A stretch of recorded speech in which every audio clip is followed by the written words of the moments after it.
Caledonia, Callie, March had always imagined that the morning of her wedding would smell like jasmine and melted candle wax, not disinfectant and thawing snow. Yet there she was on the last Saturday of March, pacing the polished floor of Boston's St. Anthony Chapel while two florists in winter coats tried to coax frost-crisped lilies back to life with sprays of lukewarm water. Outside, a late blizzard gusted against the stained-glass windows, turning the world beyond into a smear of white noise. Inside, every color seemed too bright, as if the light itself were trying too hard: crimson kneelers, gold leaf on the altar, the bruise-purple silk of Callie's half-laced gown trailing behind her like a comet's tail. At 10:37 a.m., exactly 83 minutes before the first notes of the processional were scheduled to roll across the nave, she still had not heard from Meridian Hale. Her fiancé, media platform wunderkind, venture angel, the man whose face graced two magazine covers in the Under 30 issue, was normally surgically punctual. He treated calendars like orbital mechanics: miss one window and the entire launch slipped. But today his phone rolled to voicemail, and his head of security, a granite-jawed ex-marine named Cross, answered every inquiry with the same clipped mantra: minor logistics delay, Dr. March. All under control. Minor logistics delay, she repeated inwardly, tasting the phrase like spoiled wine. She tried to focus on empirical facts, the way she did when plumbing noisy exoplanet data sets for her doctoral work. Fact: the minister was present, reciting vows under his breath near the sacristy. Fact: 300 guests were already clearing slush from patent leather shoes in the anteroom, among them half the board of the Hale Charitable Trust and two Nobel laureates who had written her recommendation letters to MIT. Fact: Meridian's tuxedo still hung in its garment bag on the far pew, black fabric shimmering like event horizon darkness. Her maid of honor, Darcy, a fellow astrophysicist in horn-rimmed glasses and a bridesmaid dress that looked suspiciously like a lab coat dyed garnet, bustled over carrying a tablet. Meteorology says the snow stops in 30 minutes, she offered, as if clear skies could substitute for a missing groom. Then her expression shifted, she glanced down at the screen and blanched. Callie, you need to see this. On the tablet glowed a single text message time-stamped 10:35, routed through Darcy's number because the chapel's granite walls strangled cell reception. The sender ID belonged to Meridian. Unavoidable circumstances. Ceremony cannot proceed. I am sorry. Will explain soon. That was all. No punctuation beyond the final period, no signature, or emoji or frantic promise of a new ETA. Just a 14-word comet impact that erased 10 years of orbits in a breath. Callie's first sensation was not pain but vertigo, as though the chapel's vaulted ceiling had slipped its keystone and tilted. She felt the corset boning bite her ribs, she heard, with excruciating clarity, the florist's spray bottles hiss, hiss, hiss. An absurd impulse to laugh bubbled in her throat. She, who had published a peer-reviewed paper on stellar abandonment, the violent ejection of stars from binary systems, was now the abandoned body herself, flung into cold vacuum. Darcy caught her elbows. Sit, she urged, guiding her onto a wooden prie-dieu. The polished surface was shockingly cold through satin. Callie's pulse hammered in her ears, drowning out the organist rehearsing Ave Maria. Across the aisle, Cross was already speaking into a wrist mic, jaw clenched, eyes flicking toward the exit as if an unseen countdown had begun. What circumstances? Callie rasped, but Darcy had no answer. Within minutes the minister approached, sympathy etched in every wrinkle. Dr. March, he began, question hanging like incense. Callie managed a nod, the universal sign for catastrophe acknowledged but not yet processed. He retreated, murmuring to an usher to stall the congregation. Somewhere in the nave, lights dimmed, as though the chapel itself wished to spare her the high-definition clarity of humiliation. Cross returned, voice low. I have a vehicle outside, ma'am. We can redirect guests to the Langham for the reception, turn it into a luncheon, no questions asked. No questions asked. The word sliced. 300 people flew here to witness a wedding, not eat canapés in willful ignorance. Ma'am, optics. Optics? Her anger flared at last, burning through shock.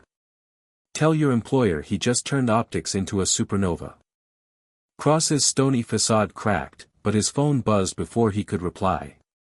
He glanced at the screen, an encrypted message, Callie guessed, and excused himself.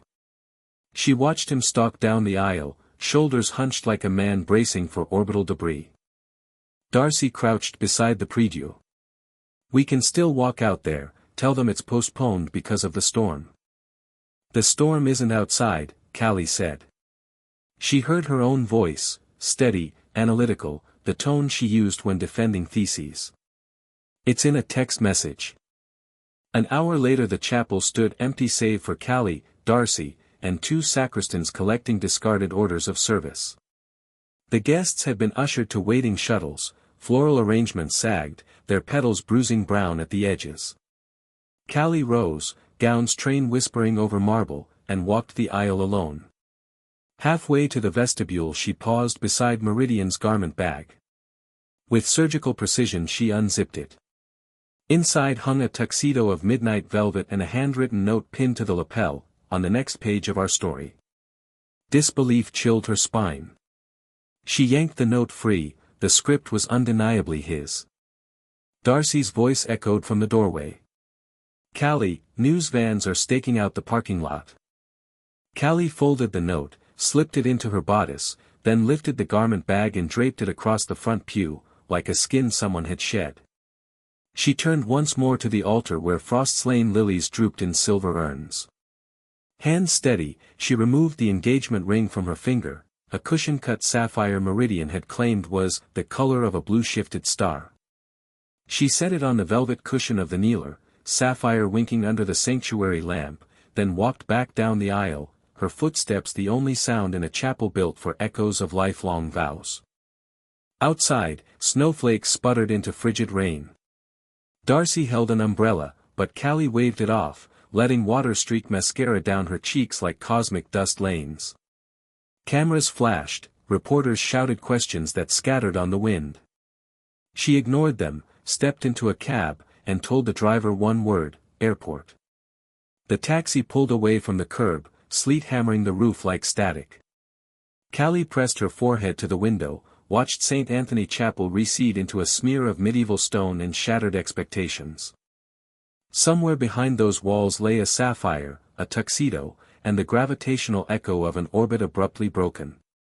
Somewhere ahead, as yet uncharted, waited desert skies, telescopes, and, though she did not know it, two heartbeats already dividing like stars ready to ignite. But on that saturated afternoon, Caledonia March allowed herself exactly 17 minutes to mourn a future that had supernovae before it could even crown, before she opened her laptop at the departure gate and began plotting a new trajectory measured not in wedding aisles but in light years. The jet to Tucson lifted off at dusk, banking over the Atlantic like a silver scalpel slicing the sky.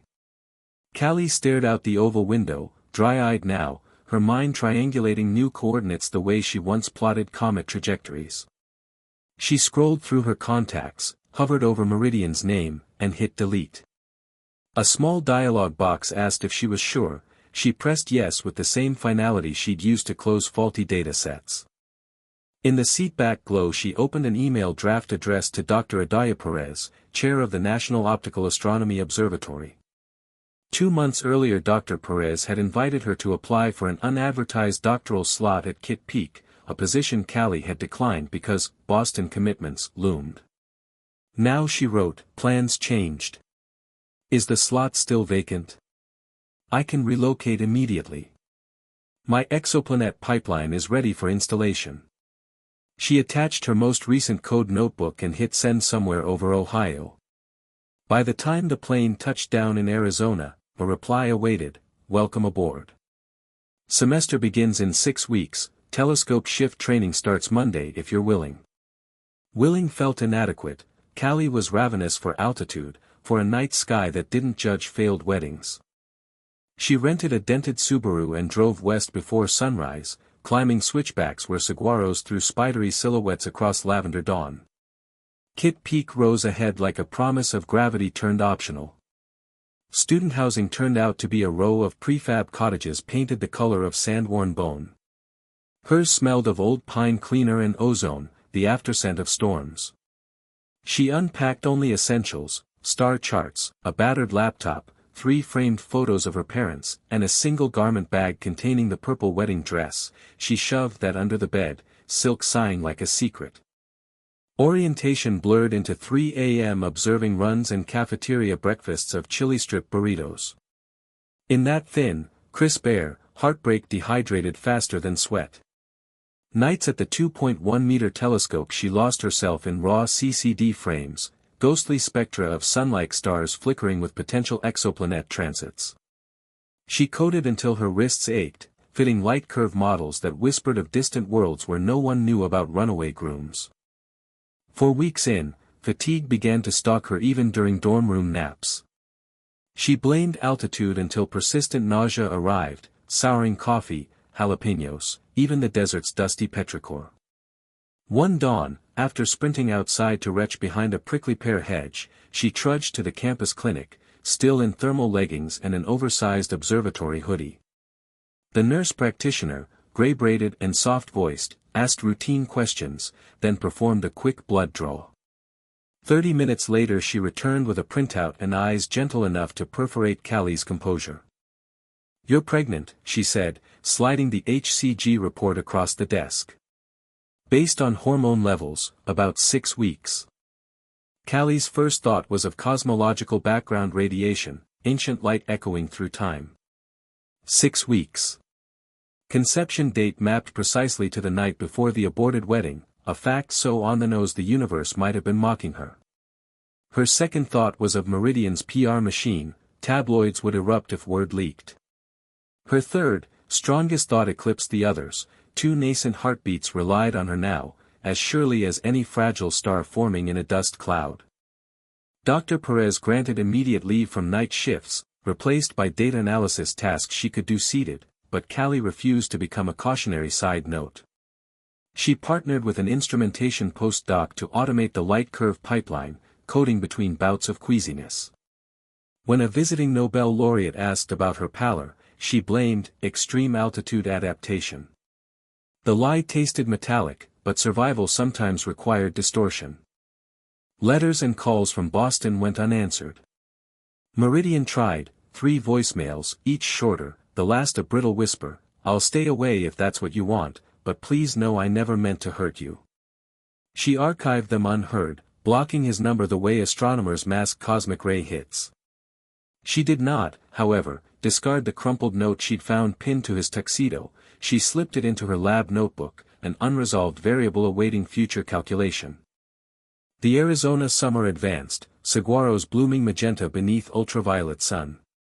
Callie's belly rounded, her thesis outline did likewise, expanding into a proposal to network small telescopes for continuous solar flare monitoring, a side project sparked during her sleepless dawns of morning sickness. She presented the idea at a brown bag seminar, and to her own amazement, faculty offered seed funding on the spot. Momentum coursed through her veins stronger than prenatal vitamins. At her 20-week scan, the ultrasound technician smiled at the monitor. "Congratulations," he said, adjusting the wand, "looks like twins." Identical heartbeats rippled across the Doppler trace, 2 amplitudes dancing in sync. Callie stared, tears slipping unchecked, not one remnant of the altar fiasco, but 2 bright vectors of tomorrow. She drove back up the mountain that evening, windows down, desert wind tangling her hair. At the summit she stepped out, braced hands on the warm hood, and tilted her face to a sky crackling with stars. Somewhere beyond that velvet, binary system spun in elegant mutual orbit, proof that 2 bodies could circle a shared center without collision. She placed both palms on her stomach. "Hello, little binaries," she whispered, voice trembling with equal parts terror and awe. "We'll map our own constellations." Inside her cottage, she opened a fresh notebook. On the first page she wrote 3 names, Lyra March Hale, Orion March Hale, and left space for their spectral types, to be filled not by some billionaire father's pedigree but by whatever light the twins someday chose to shine.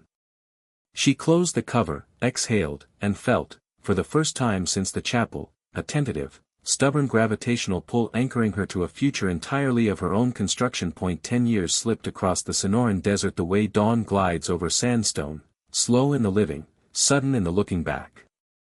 Caledonia March learned to measure that time not in birthdays or grant renewals, but in the accretion of small, renewable marvels. Lyra's first word, moon, lisped at 6 months while pointing at a bedside lamp, Orion's first circuit board, soldered at 7 with supervision that lasted exactly 12 seconds, the incremental expansion of her near-sun prototype from a single, battered celestron on the cottage roof to a distributed array of 22 robotic telescopes stretching from Baja to northern Nevada. On ordinary mornings, the March household woke at 4:45, first Callie, then the twins, roused by the muted ping of her chronometer. They'd pad onto the wooden deck, still in pajama shorts, to watch the Terminator line chase night off the desert floor.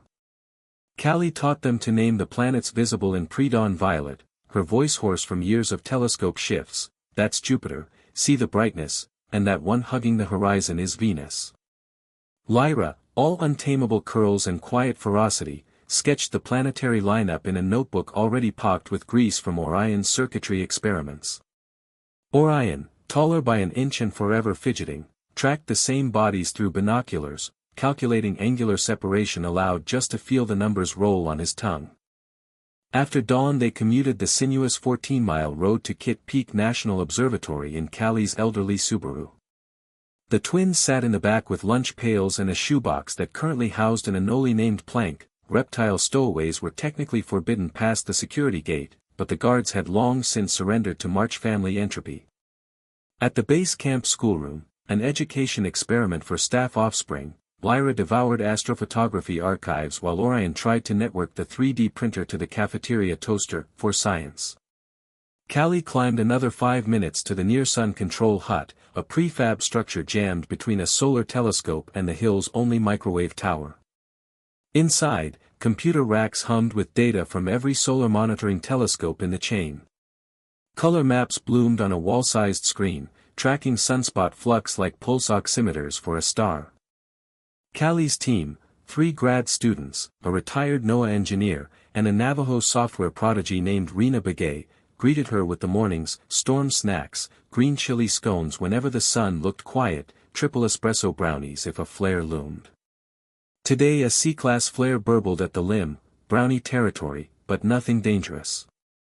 Callie checked server health, then toggled to her other dashboard, funding status. Near-sun remained a shoestring miracle. She kept it aloft through a patchwork of NSF microgrants and licensing agreements with electrical grid operators who knew firsthand that geomagnetic storms melt transformers. 2 more years of steady data and the project could graduate to a mission proposal. 2 more years, that mantra carried her through every hardware failure and budget hearing. By noon the desert heat pressed against the control hut like a giant palm.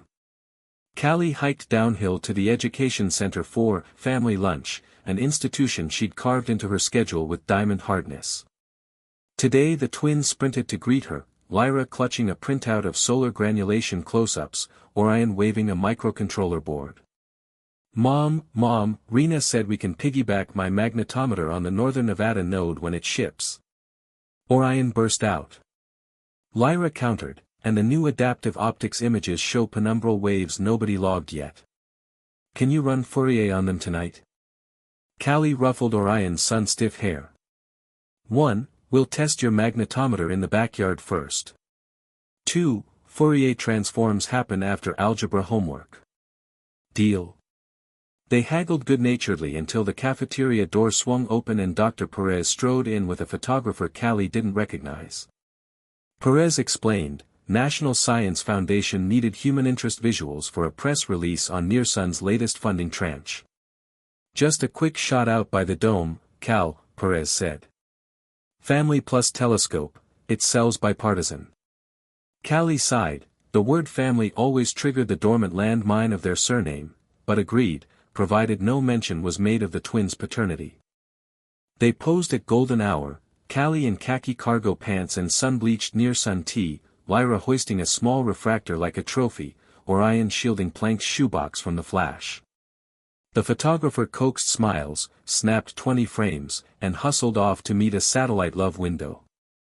Callie thought nothing more of it. Press blurbs evaporated into the digital ether every week. 2 nights later, however, the ether struck back. Across the globe in Singapore, a bleary-eyed venture titan named Meridian Hale sat in a boardroom, watching a routine news crawl on an economic channel while his CFO droned about quarterly media acquisitions. Hale's billion-dollar attention snagged on a thumbnail, a woman framed by Milky Way darkness, 2 children flanking her beneath a caption that read, "Single mom scientist leads solar storm early warning breakthrough." The woman's profile, angular cheekbones, stubborn jaw, looked carved from memory. The boy's eyes, bright with something reckless, mirrored eyes Hale saw every morning in the mirror. His pen froze mid-signature, ink bled into the contract margin like a spreading bruise. 10 years of compartmentalization crumbled in an instant. "Who is she?" he asked the screen, voice gone ragged. An aide followed his gaze, tapped a tablet. "Dr. Caledonia March, sir. Directs a NOAA-funded solar monitoring net. Article says she's based at," the aide squinted, Kit Peak. Hale's pulse pounded. "March? His March." The aide continued, "Children unidentified. Ages listed as 8. 8. Conception date collided in his brain with the wedding he'd imploded. Twin beats of guilt and wonder made his chest ache.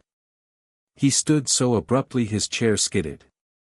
"Reschedule the investor dinner," he barked, already striding for the door. "I have to leave the country by dawn." CFO and lawyers protested, but he waved them off. There were flights from Changi to Phoenix with only one change in LA.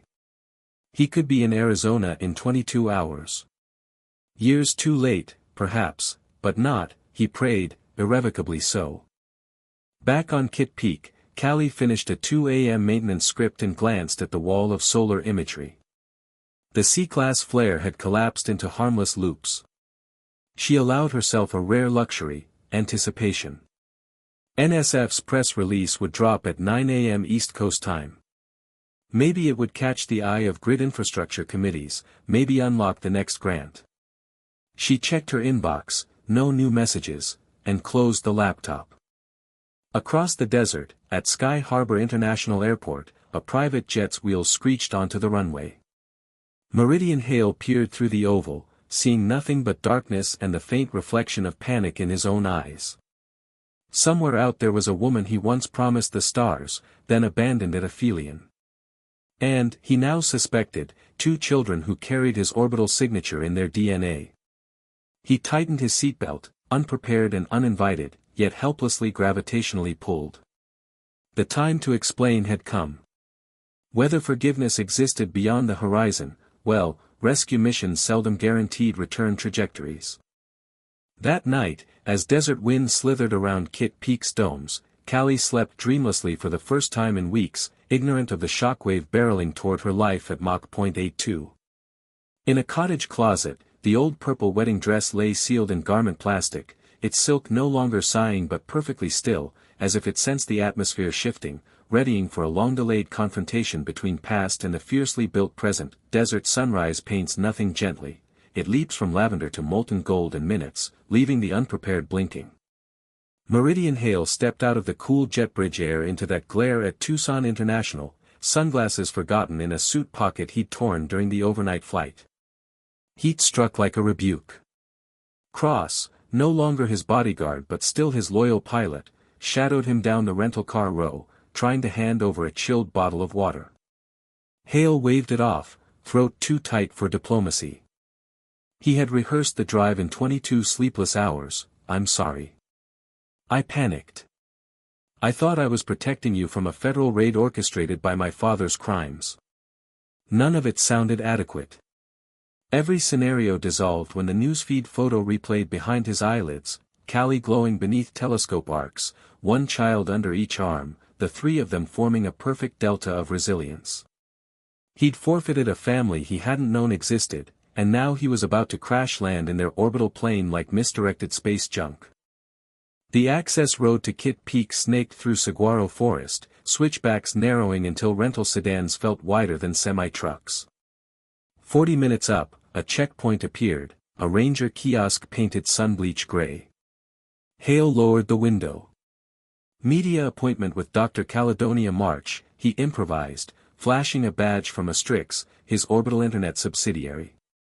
The ranger scanned a clipboard, found no such entry, but the corporate logo plus an out-of-state driver's license apparently looked official enough. The gate arm rose with a clang. Callie's morning had started with a victory jolt. The NSF press release went viral in scientific circles and, less happily, on mainstream clickbait sites. 2 minor news vans already prowled the lower parking lot when her Subaru chugged into the staff space. She told the twins to keep their hoods up and their surnames down. Orion rolled his eyes but obeyed. Lyra tucked a sketchpad under her sweatshirt like contraband. By 10, Callie and Rena were deep in code review, faces lit by dual monitors, when a grad student poked his head in. Cal? Some CEO type is asking for you at the visitor railing. Says it's personal. Callie sighed. PR poachers prowled whenever funding headlines hit. Take a name, she asked without looking up.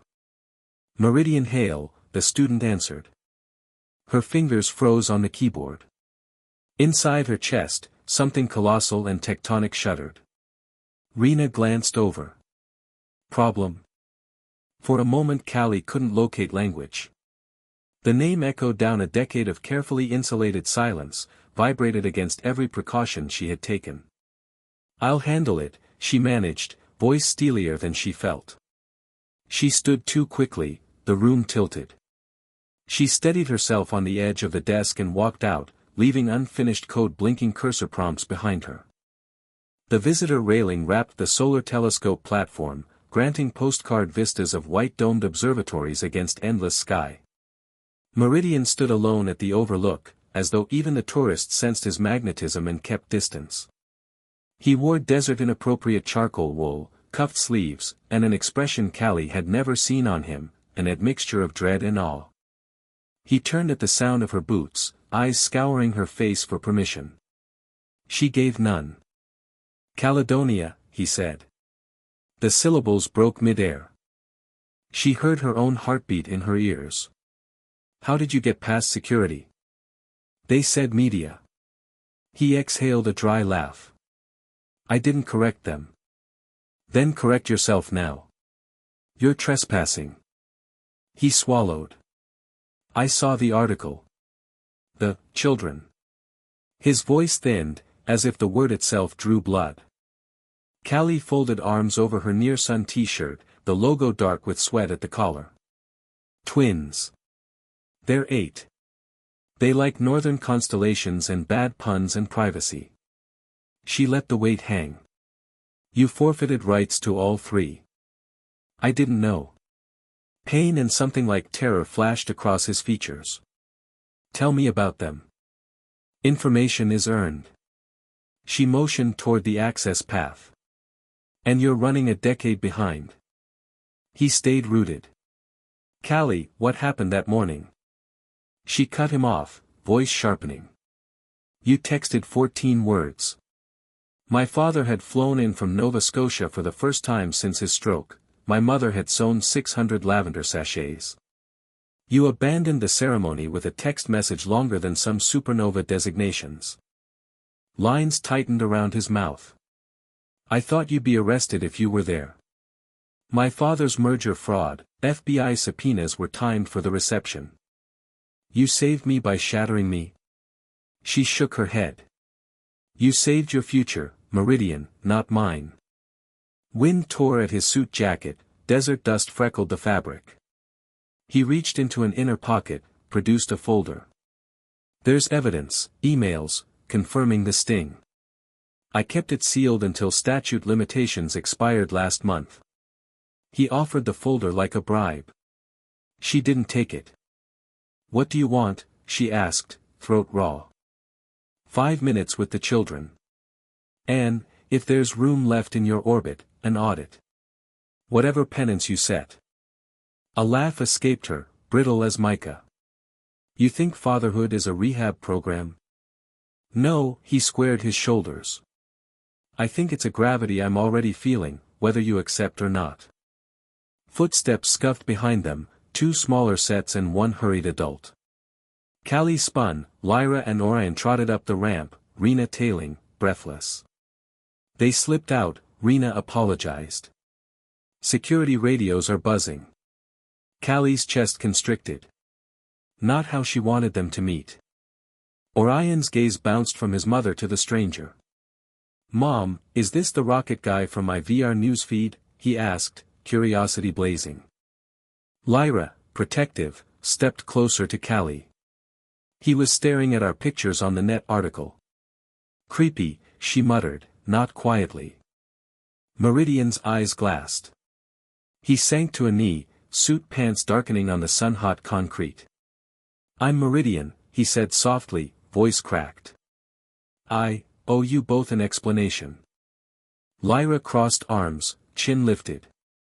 Explanations are for family. We have enough. Callie's heart tore a little, fierce pride in her daughter's boundary, fierce ache for the fracture visualized. She knelt beside Lyra, placed a calming hand on her shoulder. This is a complicated visitor, Starshine. She faced Meridian. You have 60 seconds. Choose words as if they're precious resources. He inhaled shakily. 8 years ago I made a decision out of fear. That decision hurt your mother.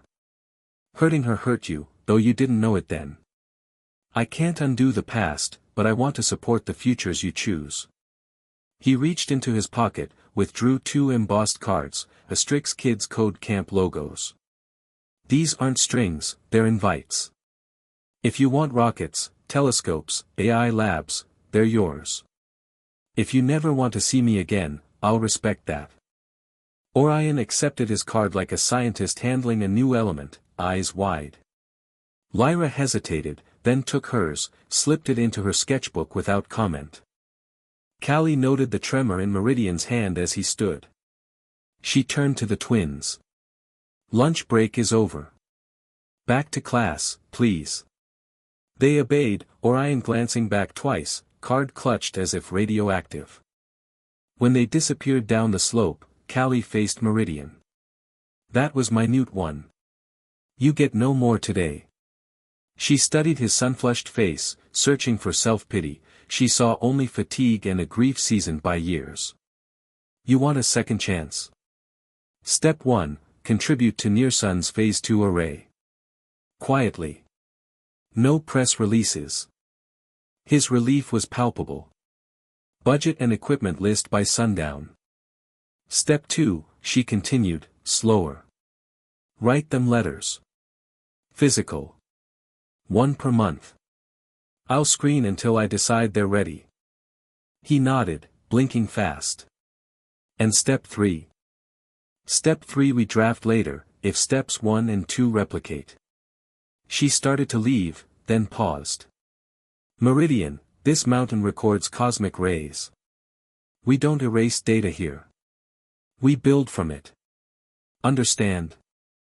Understood, he whispered. She walked away without looking back, the desert horizon wobbling through tears she refused to let fall until she rounded a corner. Only then did she sag against the warm stucco, breath shaking. Somewhere above, the sun birthed another minor flare, harmless and bright, and the near-sun monitors logged it, proof that warnings delivered in time can redirect catastrophe before it scorches the grids that keep worlds humming. As shadows lengthened, Callie returned to the control hut. She slipped the sketchbook Lyra had left on her desk. The Astrix card protruded like a bookmark, marking the page where her daughter had drawn 3 stick figures under a dome, Mom, Lyra, Orion. A 4th stick figure hovered outside the dome, holding what looked like a rocket. The caption in block letters read, Potential Energy. Callie closed the sketchbook gently. In physics, potential energy sometimes becomes kinetic, sometimes dissipates into heat. Tonight she would code solar flare alerts while letters, plural, traveled along the world's postal arteries toward Arizona, each stamped with a return address she once thought she'd deleted forever. Outside, rental car headlights carved a brief parabola down the mountain road, then vanished into dusk. A single chapter of reckoning had ended, another, uncertain chapter waited for astronomical twilight, when faint stars pierce fading blue and both past and future live side by side in the sky. The following day Kit Peak summit smelled of creosote and fresh solder, an unlikely fusion that meant Near Sun's Phase 2 hardware had started arriving. Semi-trailers snaked up the access road carrying crates stamped with Astrix Logistics and an unobtrusive line of federal customs codes. Meridian had delivered on Step 1 with orbital launch punctuality, 12 adaptive optic sun trackers, a LiDAR cloud profiler, and enough solar radiometer spares to keep the array alive through the next sunspot cycle. Each pallet came with no ribbon-cutting fanfare, only a single sheet bill of lading listing the donor as March Family Scientific Trust, a name chosen, Callie suspected, to keep tabloids from sniffing blood. She supervised forklift choreography from a folding chair, clipboard balanced on her 8-year-old Lenovo. Rena managed network configs while Dr. Perez, stalwart in a neon hard hat, sweet-talked a jittery NSF compliance officer whose phone pinged every time a crate barcode registered outside the original grant. By noon, cables braided the desert soil like metallic rivers converging on the main control hut. The twins had teacher in service that Friday, which meant they shadowed Callie. Orion buzzed between installers begging to demo the LiDAR unit, Lyra perched on a boulder sketching the entire scene, annotating each instrument with constellations reimagined as technological beasts, Hydra of fiber lines, Cygnus the radiometer. Neither mentioned Meridian's visit, but both checked the mailbox every afternoon as though letters might sprout like desert poppies. On the third day an envelope finally arrived, thick cream paper addressed in blocky handwriting to Lyra and Orion March, care of Dr. C. March. Inside Callie found two smaller envelopes, each sealed with an embossed Delta Wing logo, Astrix's first satellite design. She hesitated, then called the twins to the kitchen nook. Lyra slit hers with surgical precision, Orion tore his open like wrapping paper. Each contained a hand-drawn schematic, hers a fluid mechanics sketch of a solar sail kite, his a wiring diagram for an open-source CubeSat gyroscope. A short note accompanied both. Thought these might spark ideas. Build, ignore, or improve, your choice. Letters are one way until your mom changes the rule. Meanwhile, keep looking up. M. No mention of fatherhood, no signature flourish. Lyra muttered, at least he follows instructions. Orion was already mapping the gyroscope pins onto his breadboard. Letters became a rhythm, one every month, sometimes two. Meridian wrote about failing an 8th grade science fair because he'd miswired an altimeter, about the first time he'd watched a hypervelocity cloud streak across Mauna Kea's sky, about the embarrassment of being labeled a prodigy when half his breakthroughs were really team efforts. He never asked personal questions, only offered stories, diagrams, sometimes badly drawn cartoons of rocket engines arguing with solar panels. Callie screened them, redacted only one paragraph where he apologized too profusely. Grief was her burden, not the twins. Step 2 progressed, Step 1 thrived. The upgraded near-sun array detected a pair of stealth CME precursors 2 full hours before NOAA's flagship satellite, a feat that drew cautious admiration from Washington. Grid operators in Quebec called to license the alert feed. A Scandinavian telecom offered bandwidth on their polar stratospheric balloons. Expansion required bureaucracy, but for the first time Callie saw a horizon where near-sun might stand autonomous, immune to the seesaw of grant committees. Then the sun threw a curveball. Late September, heliophysicists began murmuring about active region 32785, a sunspot nest twisted like barbed wire. Callie's instruments logged Delta-class magnetic shear that made season forecasters queasy. While NOAA issued guarded bulletins, near-sun's adaptive optics captured filament eruptions flickering at the threshold of X-class. Callie convened an emergency telecon with grid liaisons. Orion hovered, absorbing every acronym. Lyra, sensing atmospheric tension, retreated to paint swirling black ink flares across ivory cardstock, as if cataloging chaos through art. At 11:06 Universal Time Coordinated on a moonless Thursday, AR-32785 unleashed a full halo coronal mass ejection, speed clocked at 2,500 km per second, fast enough to spear Earth's magnetosphere in 15 hours. Near-Sun's first alert algorithm screamed crimson across monitors, sirens lowed through the control hut for the first time ever. Kali issued Priority 1 dispatches to utilities, aviation authorities, satellite ops. Rena triggered automated SOC tweets while Perez called state emergency management. But they needed more data, precise IMF orientation, proton density, arrival window sliced to minutes. NASA's ACE satellite could provide it, yet ACE was aging, antenna intermittently blind. Meridian Step 1 hardware included a prototype heliospheric imager still in testing at Astrixa's Mojave range. Kali hated dependence, but science trumped ego. She called Meridian. He answered on the first ring, background roar hinting at jet engines. Already briefed, he said. Imager's payload bayside, but we can uplink raw telemetry to you. 5 minutes. Make it 3, she replied, then caught herself softening. And, thank you. Cross-country terabit pipes lit, Rena's console flooded with particle flux graphs. The twins, dismissed from lessons, watched wide-eyed as adults orchestrated global mitigation, rerouting polar flights, throttling transformer load, powering down low-Earth satellites. Orion piped up, Mom, can we simulate substorm onset using Magneto 2D? Might refine the auroral footprint. She blinked, realizing he'd memorized her grad school code and, incredibly, was right. They spun a child-supervised cluster on spare CPUs. Lyra annotated each test run with watercolor overlays for visual briefings because policymakers preferred pictures to numbers. 14 hours after ejection, the CME slammed Earth's magnetosphere. Near-Sun's forecast proved so exact that grid frequency never dipped beyond contingency margins. Auroras rippled over Mexico City but no transformers burned, no airline avionics crashed. Media hailed it as the storm that didn't kill the lights and plastered Kali's face beside magnetosphere graphics. Reporters discovered Meridian's silent equipment donation, speculation roared. Was it billionaire penance? Romantic reconciliation? Kali refused interviews, issuing one statement, when the sun roars, humanity cooperates, or we all get burned. A week later the NSF board invited her to D.C. to discuss turning Near-Sun into a national warning architecture. Travel budgets were tight. Perez suggested bringing the twins as poster child prodigies to charm senators. Kali, still allergic to spotlights, hesitated, until an envelope arrived bearing NASA JPL letterhead, a Youth Innovators Award nomination for Orion and Lyra's magnetometer aurora mapping and visualization package. Attendance required. Flights were booked, presentations polished. The day before departure Kali found a small parcel outside her cottage, 2 beginner ham radio kits wrapped in galaxy print paper, and a note, for post-storm quiet nights. Build, ignore, improve, your choice. Proud of you all.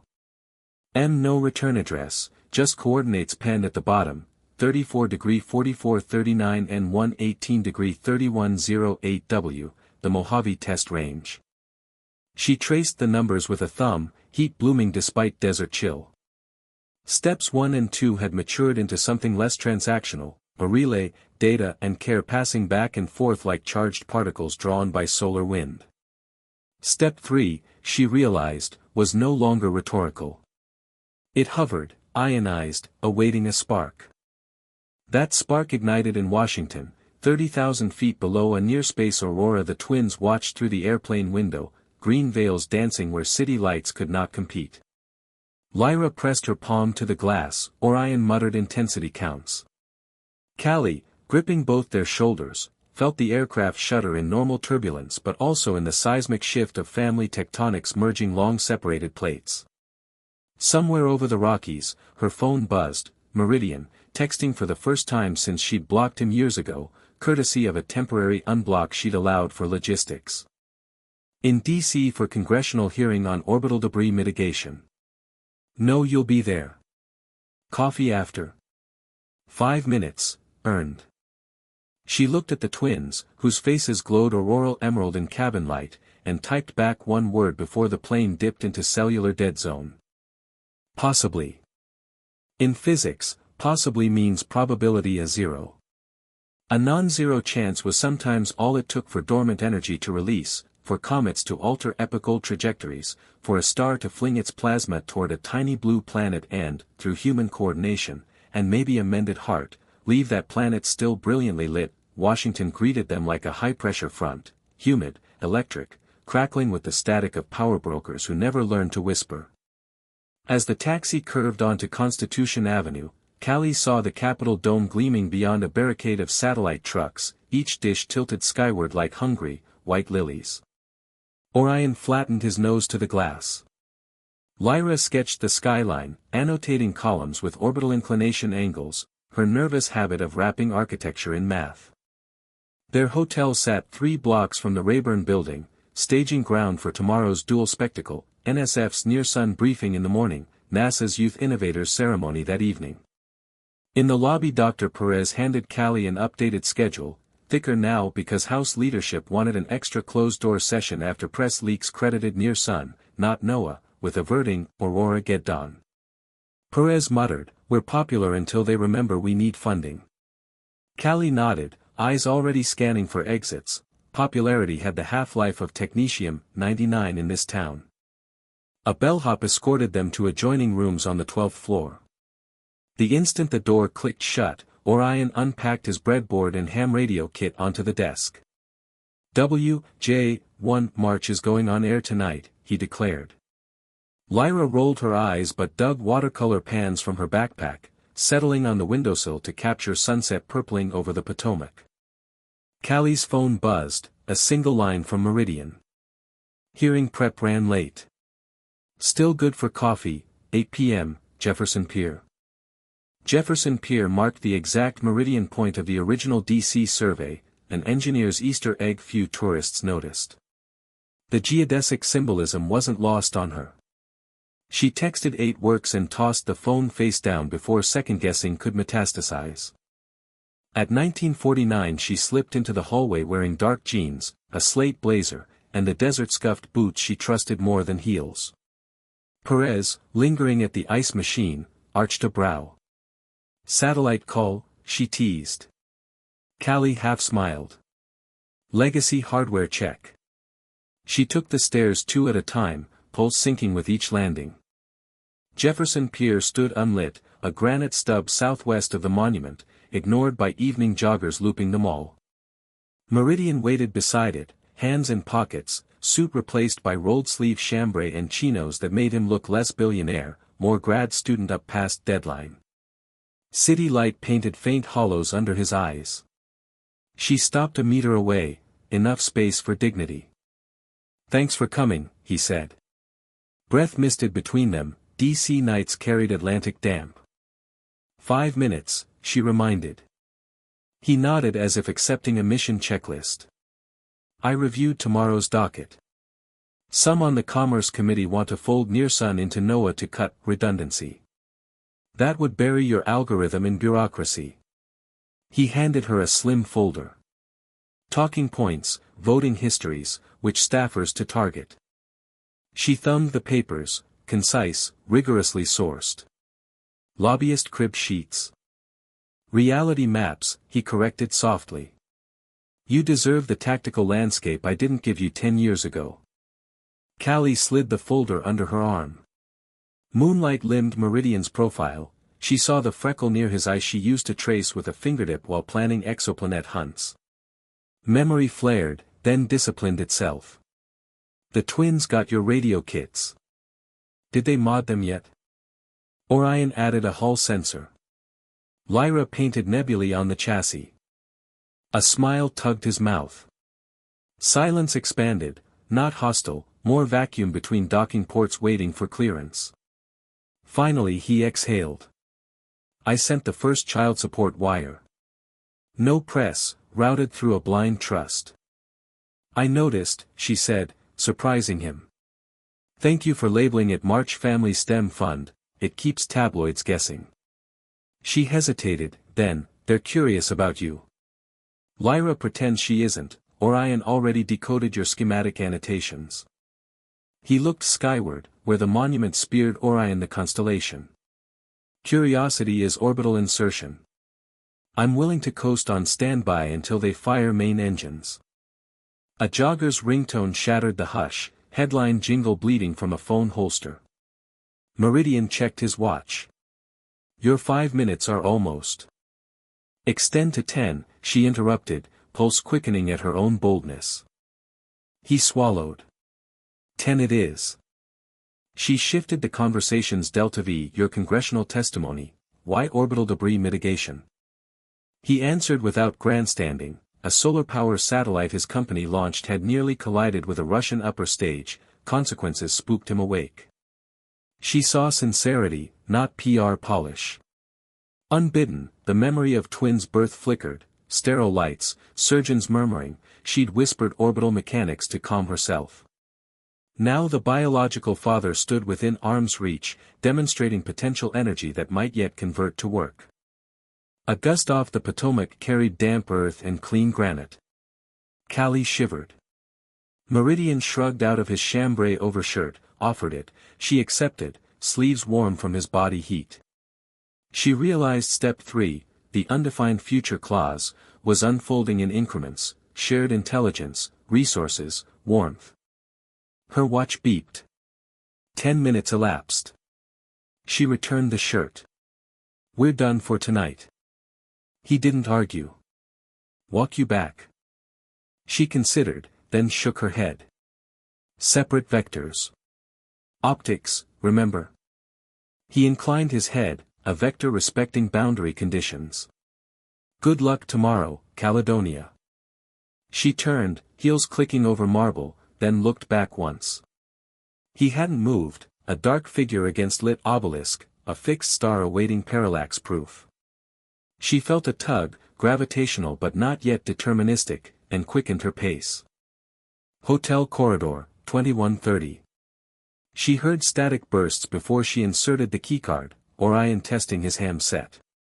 Inside, he and Lyra hunched over the desk, signal hunting through shortwave chaos. They looked up, eyes sparkling. We bounced off the Hokkaido beacon.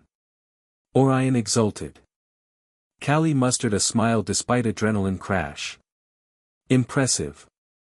But tomorrow's an early scramble. She shepherded them through teeth brushing, Lyra slipped into bed clutching her watercolor pad. Lights off, city glow seeped through curtains.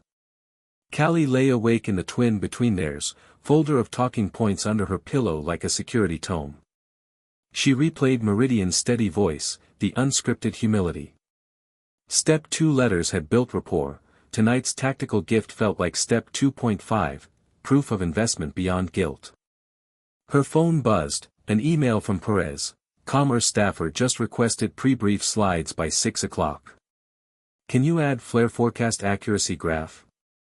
Callie sighed, eased out of bed, and opened her laptop at the bathroom vanity so screen light wouldn't wake the twins. While MATLAB rendered, she pulled Meridian's folder, annotating margins with rebuttal pathways. Around 2 o'clock, she paused, knuckles aching, and scrawled a side note, potential coalition, Hale's orbital debris bill plus near-sun grid hardening. Mutually reinforcing risk narrative. She circled it twice. Before dawn, she crept back to bed, exhaustion smothering thought. Half dreaming, she pictured near-sun nodes expanding across hemispheres, twins' names engraved on an engineering plaque, Meridian handing Orion a torque wrench while Lyra calibrated an imaging spectrograph. The image frightened and steadied her simultaneously. She whispered into pillow darkness, probability greater than 0, and let sleep claim her. Outside, cherry tree leaves rustled though no breeze stirred, perhaps it was only the faint pulse of solar wind, still restless from the CME, brushing magnetosphere, reminding all fragile circuitry, electrical and human, that space never stops sending tests. And sometimes, if you build the detectors and dare the repairs, you pass. The Rayburn hearing room had the acoustics of a drained swimming pool, every cough echoed, every whispered aside ricocheted. Callie sat at the witness table with Dr. Perez on her left and Noah's director on her right. Behind them loomed a 10-foot screen where Lyra's soft watercolor aurora overlays cycled next to Orion's magnetometer data, a quiet rebellion against the committee's usual PowerPoint monotony. Representative Sloan, chair of the Science and Technology Subcommittee, adjusted his microphone. Dr. March, in plain language, why should taxpayers fund Near Sun when we already have federal satellites? Callie drew a breath she'd timed to 4 counts, as Meridian's notes suggested, oxygen to blunt adrenaline. Because satellites age and gaps grow, she said. Near Sun is cheap, upgradable, and run from Earth's surface. Think of it as weather radar for space. The bill for not knowing is measured in blackouts and burned transformers. Sloan flipped through her briefing folder. The one Meridian had pre-warned contained dog-eared fossil arguments. Your algorithm outperformed the ACE satellite last week, but that was with equipment donated by a private company. What happens when that philanthropy dries up? Here it was, the trap door. Callie clicked a remote, the screen shifted to a cost-benefit graph. Near Sun Phase 2 hardware cost $6 million, less than a single failed transformer in Quebec '89. We're asking for half that annually to integrate with NOAA, not replace it. She locked eyes with Sloan. Redundancy isn't waste, it's resilience. A murmur rippled through press seats. Perez nudged her ankle in under-table approval. Sloan consulted an aide, then leaned back. Final question, does Near Sun rely on continued proprietary support from Astrix Holdings? Callie resisted glancing toward the gallery where Meridian sat flanked by aides. The instruments we're installing are now the property of the March Family Scientific Trust, which has committed permanent open-source licensing. No future strings. Her tone made string pullers sound medieval, exactly as focus groups preferred. Sloan nodded. The chair thanks the witness. Gavel tapped. Hearing adjourned. Reporters surged, but Perez hustled Callie and the twins through a side door to a corridor lined with votive busts of forgotten congressmen. Lyra clutched her sketchpad like a riot shield. Orion buzzed with the restrained energy of a coil spring. Mom, you dunked on redundancy, he whispered. Lyra rolled her eyes but slipped her hand into Callie's as they stepped into an elevator smelling of decades-old cigar smoke. The day's second act unfolded at the National Air and Space Museum. NASA's Youth Innovators ceremony occupied a mezzanine beneath the Spirit of St. Louis, silver fuselage glinting under spotlights. Rows of folding chairs faced a lectern. On stage, a slideshow looped images of teenage Mars rover coders and microsatellite tinkerers. Lyra and Orion, the youngest finalists, fidgeted in new blazers Perez had insisted they buy that morning. Callie aided final hair checks, smoothing a cowlick Orion swore was aerodynamic. NASA's deputy administrator, a lean woman with lunar crater dimples, delivered opening remarks, then called each recipient. When Lyra and Orion March echoed across the mezzanine, Callie felt her throat tighten in a way no capital query had managed. The twins ascended, accepted crystal prisms etched with their names, and stood blinking beneath applause. Orion gave an impromptu salute, Lyra half bowed, cheeks blooming copper. After photos, the deputy administrator steered Callie off stage. Your flare tracking code saved $1 billion in grid downtime, she said, eyes sharp with NASA's trademark "What can you do for us?" hunger. We could co-develop Near Sun for Artemis missions. She handed over a business card embedded with a QR holosigil. Callie slipped it into her jacket, heartbeat a metronome of possibility. She found the twins at a buffet table constructing orbit-shaped towers of cheese cubes. Meridian approached from the side, tie loosened, eyes radiating cautious pride. He kept an adult conversation distance, yet his gaze latched on the prisms. Impressive hardware, he said softly. Lyra answered without looking up. Optically imperfect, internal bubbles. But her tone held no malice. Orion added, still good for bending sunshine. He offered his prism. Meridian turned it under the ceiling spotlights, refracting rainbow bands onto Lindbergh's plane. A photographer materialized, freelancer by the lanyard badge, camera poised. Callie's pulse spiked, headlines hovered like vultures. She stepped forward, palm raised. Private moment, no photos. The photographer hesitated. Meridian surprised her by pressing a 50 into the man's hand and steering him toward the NASA backdrop. Crisis averted in 2 motions. The twins drifted to inspect the Apollo 11 command module. Meridian and Callie stood by a railing above the main gallery. Below, school kids shrieked near a moonrock exhibit. Overhead, a skylight revealed dusk bleeding magenta along the horizon. Meridian cleared his throat.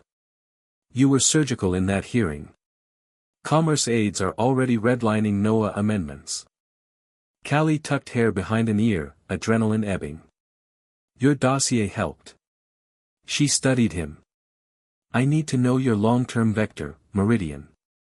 Are you here to sprinkle donations and vanish or? Vector is prograde, he said, voice low. Continuous burn. He offered an envelope. Inside, Callie saw a notarized form, petition to establish joint trust, Nearsun Public Benefit Corporation, seed capital 8 figures, co-chairs C, March and L, Hale, Lyra, that is, upon her 18th birthday. Meridian's own name appeared only as guarantor. Callie's hand trembled, but she steadied it, reading every clause. This decouples Nearsun from a strict stock volatility. And from me, he said. If tomorrow I get hit by orbital debris, funding persists.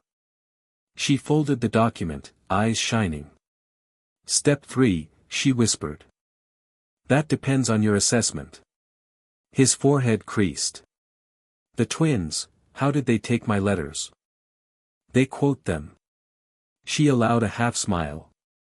Lyra said you punctuate like a code compiler, efficient. Orion calls you the stealth rocket. They want to tour Mojave during winter break. A hope-filled silence followed, swollen with unsaid prayers. Meridian exhaled. Mojave is ready. He dared to add, you're invited, too. Neutral ground, engines louder than awkward pauses. Before she could answer, Orion bounded over, cheeks flushed.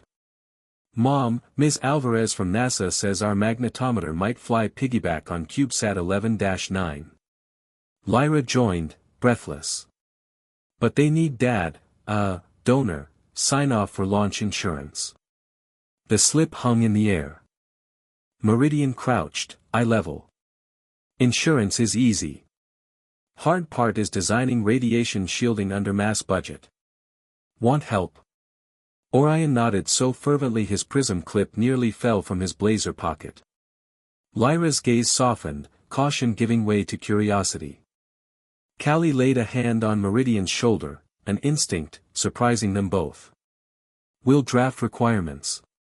But first dinner. Smithsonian Cafe is closed, there's a food truck row by L'Enfant Plaza. She met his eyes, struck by the way his freckles dusted lighter under museum light. Join us, under observer status. A glint, equal parts relief and reverence, sparked in his stare. Observer status acknowledged.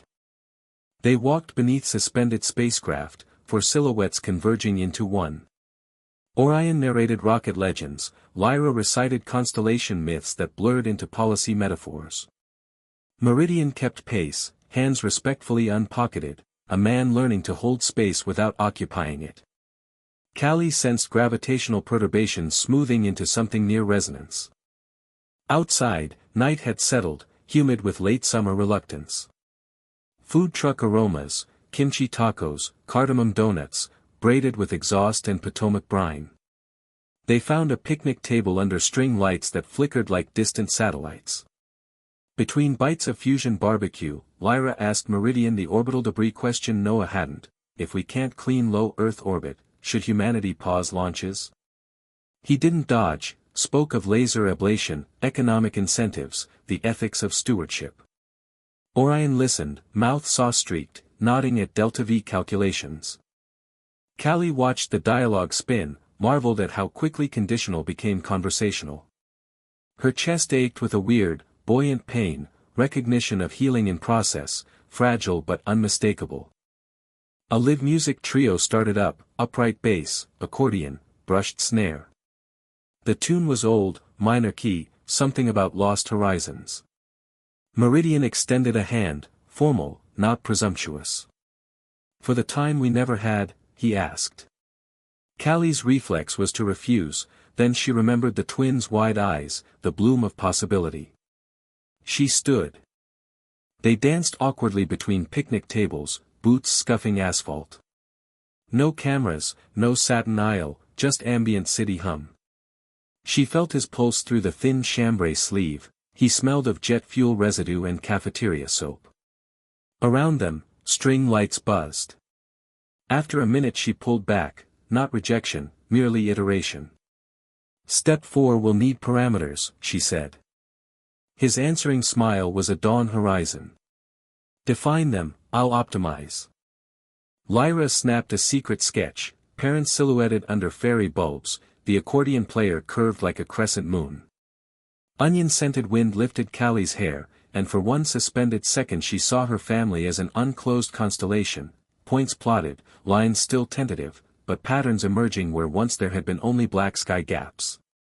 Navigation, she realized, rarely came from perfect star maps, sometimes it rose from the simple decision to keep looking up, together, even after storms. 6 weeks later the Mojave Desert greeted the March family with a smell like sun-baked copper and ozone.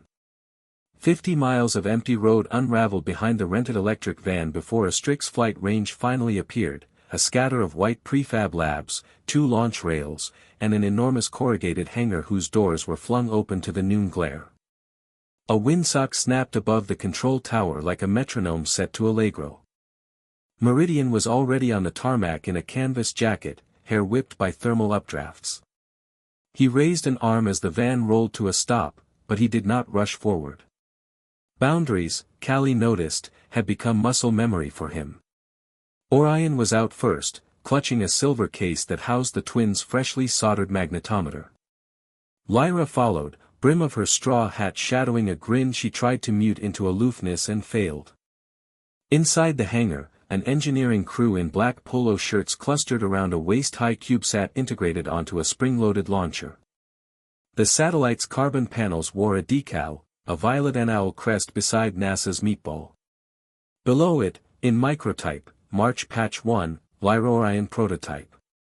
Lyra traced the letters with reverence. Orion bounced on his heels, peppering engineers with questions about debris shields. Meridian guided Callie up a mesh staircase to a glass-walled gallery overlooking the floor. From here she could see the entire arc of the operation, interns threading wiring harnesses, a telemetry officer spinning antenna dishes toward an indigo sky, the twins already half assimilated into the swarm of staff. On the horizon a dust devil pirouette, scattering mica in the sunlight like flecks of stardust. He handed her a tablet. Pre-launch checklist, final sign-off. They refuse to transmit without your encrypted approval code. His tone was light, his eyes vibrated with gratitude. Callie scrolled through subsystems, radiation-hardened FPGA, near-sun flare sensor, Orion's magnetometer payload, Lyra's low-res solar sail camera. Everything read green. At the bottom a dialogue asked for commanding authority signature, see March. She handed the stylus back to him. You add it. Co-authority now. He shook his head. Your sky, your initials. After a heartbeat, she signed, stylus strokes trembling so slightly she doubted anyone but him would notice. A klaxon blared. Crew members hurried to viewing bunkers. The twins raced up the stairs, helmets under their arms, cheeks flame-bright. Lyra thrust a GoPro at Callie. Document or it didn't happen. Orion was already reciting countdown from T-300. Callie angled the camera to capture them, then Meridian, then the desert stretched like hammered bronze. At T-0 the launch rail bucked, solid rockets whooshed, the CubeSat rode a column of gold fire into blistering blue. Lyra whooped, Orion's jaw hung open in joyous disbelief. Callie's own throat closed around a sob she hadn't ordered. Beside her, Meridian pressed one palm flat against the glass, the other hovering inches from her shoulder, an offer rather than a claim. She leaned into the space until fingertips brushed. Half an hour later, data packets rained down, battery temps, spin rates, the first magnetometer blip. Orion DJ'd the telemetry console, Lyra sketched the separation event from memory, engineers cheered each stable reading. Perez, patched in from Kit Peak, declared the launch an unmitigated procedural miracle. Even Noah sent a Slack emoji. At dusk the crew set out folding tables behind the hangar, luminous dust painting the sky in sherbet stripes. Someone produced a battered guitar, pizza boxes multiplied like tribbles. Callie found herself seated on an upturned crate beside Meridian, their knees dusted orange. Across from them the twins argued over whether their satellite should be nicknamed Hale-Bopp or Binary Star. The debate ended in, why not both, which, Callie thought, gently summarized her life. Meridian cleared his throat. There's a meteor shower tonight, Geminids.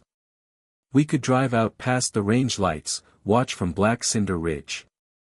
She hesitated, still surprised by the mildness that had replaced his once relentless persuasion.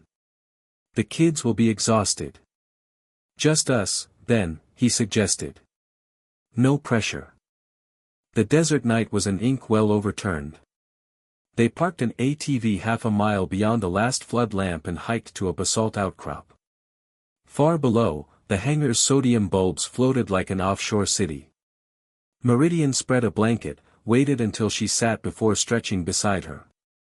For several minutes they spoke only in gasps, each meteor a green blade slashing the dark. When the sky quieted, he reached into his jacket and produced a slim titanium ring set with a single tektite, glass born of meteor impact. Not a proposal, he said quickly. A placeholder. One you can return, scrap, or upgrade when you're ready. But I needed a vector to chart that isn't paperwork. Callie turned the ring in starlight. Bubbles flecked the tektite, imperfections caught the glow. Nothing leaves the solar system unscarred, she whispered. I left nothing but scars once. His voice cracked. I'd like to leave scaffolding now. She set the ring on her palm. Ground rules. He nodded, intent. First, no more rescues by abandonment. We solve crises together or not at all. Second, the twins' autonomy is non-negotiable. He assented to each. She added, third, we operate on peer review, transparent, iterative, subject to correction. He exhaled a laugh. Love under the scientific method. Agreed. She slipped the ring onto her right hand, not left, signal of promise still in revision, and lay back, head on his shoulder. Above them a final meteor flared, bright enough to cast moving shadows across sand. Back at the hangar they found Lyra asleep under an engineer's jacket, pencil still in hand, sketch of a comet half finished. Orion hunched over a laptop watching their CubeSat ping a polar ground station, eyelids drooping but unwilling to miss a single bite. Meridian lifted Lyra carefully, Callie took Orion's wrist and guided him toward the van. He protested drowsily, she whispered, telemetry runs all night. It'll be there in the morning. He folded. They drove to on-site housing, Spartan bunks, showers that smelled of welding flux. Callie tucked the twins into adjacent cots. When she turned, Meridian lingered at the threshold, uncertainty etched in silhouette. She crossed the room, brushed her thumb over the freckle by his eye. Stay, she said, surprising herself with how right the word felt. He did. They lay fully clothed atop the narrow bunk, twin heartbeats racing within shared stillness. They didn't kiss that night, intimacy moved slower than return trajectories. Instead they traded memories in whispers, her mother's crepes, his first orbital burn, until dawn seeped pewter over the desert. Sunrise painted their joined shadows against the baroque wall, two figures merged at the shoulders, stretching toward instrumentation that still ticked and whirred outside. Somewhere overhead, a CubeSat carrying a magnetometer and a solar sail camera unfurled into sunlight, sending home raw packets of voltage and hope. It would circle Earth every 97 minutes, crossing over Kit Peak in pre-dawn hours, where one day soon Lyra and Orion would track its beacon from their backyard, laughter sparking through static. Callie closed her eyes, breathing in solder, dust, the heartbeat beneath her ear. Possibility was no longer an abstract probability, it was kinetic energy, in motion, undeniable. Scaffolding became structure, scars became seams, and for the first time since she'd stood in a snow-laden Boston chapel, she felt the architecture of her life not merely repaired but evolving, resilient as desert glass, vast as the heliosphere, stitched together by meteors, algorithms, and the simple astonishing fact of forgiveness become forward thrust.